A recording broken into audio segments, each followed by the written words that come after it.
മരുന്നുകൾ പകുതി വിലയിൽ വിശ്വസ്തയോടെ ഇനി മേപ്പാടത്തും. ചേലക്കര മേപ്പാടം സെന്ററിൽ ജനനന്മ മെഡിക്കൽസ് പ്രവർത്തനം തുടരുന്നു. ഉതുവടിക്കും പാഞ്ഞാളിനും പിന്നാലെ നന്മ മെഡിക്കൽ ഗ്രൂപ്പിന്റെ ഏറ്റവും മികച്ച സേവനങ്ങൾ ഇനി മേപ്പാടത്തുകാർക്കും സ്വന്തം.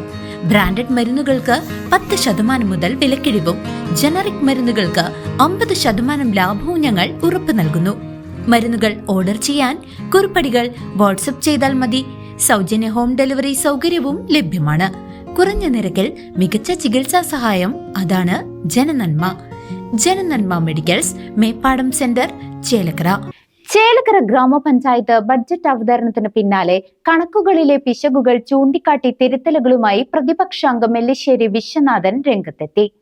ചേലക്കര ഗ്രാമപഞ്ചായത്തിന്റെ കന്നി ബഡ്ജറ്റ് അവതരണത്തിന് പിന്നാലെ ഭരണ പ്രതിപക്ഷ ഭേദമന്യേ തിരുത്തലുകളുമായി 3-ാം വാർഡ് മെമ്പർ എല്ലിശ്ശേരി വിശ്വനാഥൻ രംഗത്തെത്തി. വേദിയിലിരിക്കുന്ന ബഹുമാന്യരെ മുഴുവൻ ആദരിച്ചുകൊണ്ട് ഞാൻ തുടങ്ങാം.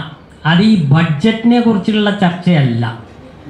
ബഡ്ജറ്റിനെ കുറിച്ച് ചർച്ച ചെയ്യണമെങ്കിൽ അതിനൊരു സമയം അനുവദിച്ച് നൽകണം.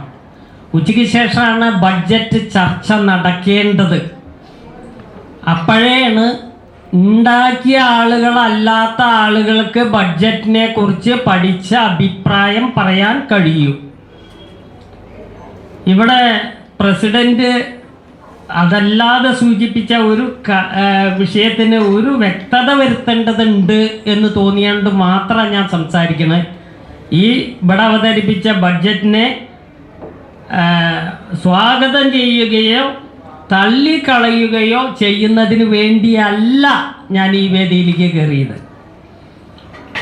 കാരണം പ്രസിഡന്റ് സൂചിപ്പിച്ചത് കഴിഞ്ഞ കാലങ്ങളിൽ 143 വീടാ കൊടുത്തേന്ന 149. കഴിഞ്ഞ 5 വർഷക്കാലത്ത് ഏറ്റവും കൂടുതൽ വീട് കൊടുത്തതിൻ്റെ ഭാഗമായിക്കൊണ്ടാണ് തൃശ്ശൂർ ജില്ലയിലെ ഏറ്റവും തിളക്കമാർന്ന പ്രവർത്തനം നടത്തിയ പഞ്ചായത്ത് എന്ന നിലയ്ക്ക് ചേലക്കര ഗ്രാമപഞ്ചായത്തിന് ജില്ലാ തലത്തിലെ അംഗീകാരം ലഭിച്ചത്. അത് ഏറ്റുവാങ്ങിയ ഒരു പ്രതിനിധിയും കൂടിയാണ് പഞ്ചായത്ത് സെക്രട്ടറി എന്നതുകൊണ്ട് ഞാൻ പറയുന്നത് ശരിയല്ല എന്ന് പറയാം. പഞ്ചായത്ത് സെക്രട്ടറിക്ക് ചീഫ് സെക്രട്ടറി എന്ന നിലയ്ക്ക് പറയാൻ കഴിയില്ല. പഞ്ചായത്ത് വൈസ് പ്രസിഡന്റ് ഫൗസിയ ഷഫീഖ് അവതരിപ്പിച്ച ബഡ്ജറ്റിലെ കണക്കുകളിലെ പിശകുകൾ ചൂണ്ടിക്കാട്ടിയാണ് അദ്ദേഹം സംസാരിച്ചത്.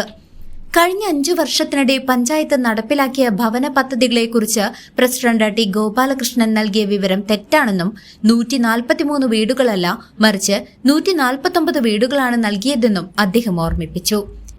ഭൂരഹിത ഭവനരഹിത പദ്ധതി പ്രകാരമുള്ള ഗുണഭോക്താക്കളെ തെരഞ്ഞെടുക്കുന്നതിന് അല്ലെങ്കിൽ നടപ്പാക്കുന്നതിന് ഭൂമി വാങ്ങാൻ വേണ്ടി പ്രത്യേക ഫണ്ട് വച്ചില്ലെങ്കിൽ പോലും ഭവന നിർമ്മാണത്തിന് വെക്കുന്ന ഫണ്ടിന് ആ പ്രൊജക്റ്റ് അടിക്കുമ്പോൾ തന്നെ സ്ഥലം വാങ്ങിക്കാനുള്ള ഫണ്ടും കൂടി ഉപയോഗിക്കാവുന്നതാണ് എന്ന് നിർവഹണ ഉദ്യോഗസ്ഥൻ ചേർത്താൽ അത് ഉപയോഗിക്കാവുന്നതാണ്.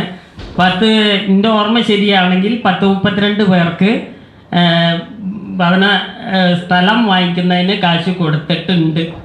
മികച്ച പ്രവർത്തനത്തിന് പഞ്ചായത്തിന് ലഭിച്ച ജില്ലാതല അംഗീകാരത്തെക്കുറിച്ചും അദ്ദേഹം പരാമർശിച്ചു.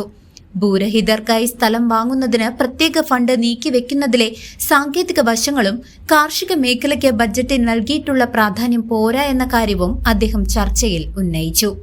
ഒറ്റനോട്ടത്തിലേക്ക് തോന്നിയിട്ടുള്ളൊരു കാര്യം, നമ്മൾ ഈ കളിസ്ഥലം എന്ന് പറയുന്നത് അതിന് ഇപ്പോൾ തോന്നൂർക്കരയിൽ MP ഫണ്ട് ഉപയോഗിച്ചുകൊണ്ട് 1 കോടി രൂപയ്ക്ക് സ്ഥലം എടുത്തിട്ടുണ്ട്. അതിൽ കളിസ്ഥലമാവണമെങ്കിൽ അതിന് കുറേ കൂടി പൈസ നമുക്ക് ചിലവാക്കേണ്ടതായിട്ടുണ്ട്. അതിപ്പോൾ വേറെ എവിടെ നിന്ന് ഫണ്ട് കിട്ടാനൊന്നും ഉണ്ടാവില്ല. അതിൻ്റെ ഫണ്ട് കൂടി ഇതിനകത്ത് കാണിക്കണം എന്നുള്ളതാണ് ഒറ്റനോട്ടത്തിൽ എനിക്ക് നോക്കിയപ്പോൾ മനസ്സിലായത്. കൂടുതൽ വിവരങ്ങൾ പഠിക്കാത്തതുകൊണ്ടൊന്നും പറയാനും കഴിയില്ല. എന്തായാലും ബഡ്ജറ്റിൽ പ്രധാനപ്പെട്ട ഊന്നൽ എന്നുള്ള നിലയ്ക്ക് കൊടുക്കേണ്ടത് ഭവനത്തിന് തന്നെയാണ്. ഇപ്പോൾ നമ്മുടെ പഞ്ചായത്തിൽ ഇപ്പോൾ 1400ഓളം പേരുടെ അപേക്ഷകളുണ്ട് എന്ന് പറയുന്നു. ഇപ്പോൾ ആകെ 143 പേർക്ക് ഇപ്പോൾ കൊടുത്തു കഴിഞ്ഞിട്ടുള്ളൂ. ഇനിയും കുറേ ആൾക്കാർക്ക് കൊടുക്കാനുണ്ട്. CSR ഫണ്ട് ഉപയോഗിച്ചുകൊണ്ട് പുതിയ ആൾക്കാരെ കണ്ടെത്തണമെന്നാണ് ഇപ്പോൾ പ്രസിഡന്റ് പറയുന്നത്. അങ്ങനെ കണ്ടെത്തുമ്പോൾ ആരെ കണ്ടെത്തുമെന്നുള്ള കാര്യത്തിൽ എനിക്കൊരു ചെറിയ സംശയമുണ്ട്.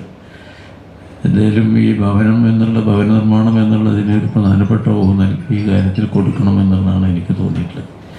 ബജറ്റിനെ പൂർണ്ണമായി തള്ളുകയോ കൊള്ളുകയോ ചെയ്യാതെ ആവശ്യമായ തിരുത്തലുകൾ വരുത്തി മുന്നോട്ടു പോകണമെന്നാണ് വിശ്വനാഥൻ ആവശ്യപ്പെട്ടത്. കൂടാതെ ബജറ്റ് വിശദമായി പഠിക്കാൻ സമയം വേണമെന്നും ഉച്ചയ്ക്ക് ശേഷം ചർച്ച വെക്കണമെന്നും അദ്ദേഹം ആവശ്യപ്പെട്ടു. ഇവിടെ അവതരിപ്പിച്ച ബഡ്ജറ്റിൻ്റെ പോരായ്മകളൊന്നും ശ്രദ്ധിച്ചിട്ടില്ല. കാരണം നമുക്ക് ഇപ്പോൾ നന്ദേട്ടൻ പറഞ്ഞ പോലെ തന്നെ ഈ സമയമായി ഈ ബഡ്ജറ്റ് കിട്ടിയത് കൊണ്ട് തന്നെ കാര്യമായി നോക്കാനുള്ളൊരു സമയം കിട്ടിയിട്ടില്ല എന്നുള്ളത് യാഥാർത്ഥ്യം. പിന്നെ ബഹുമാനപ്പെട്ട പ്രസിഡന്റ് പറഞ്ഞു കൂട്ടിച്ചേർക്കൽ ആവശ്യമെങ്കിൽ ചേർക്കാമെന്ന് പറഞ്ഞു. അതിന് സ്വാഗതം ചെയ്യാണ്. ഒപ്പം തന്നെ ബഡ്ജറ്റിൽ ഉൾപ്പെടുത്തേണ്ട പ്രധാന പദ്ധതികളിൽ ട്രൈബൽ മേഖലയുടെ ഒന്നും ഊന്നൽ കൊടുത്തതായിട്ട് കണ്ടില്ല. CCV news Chelakkara.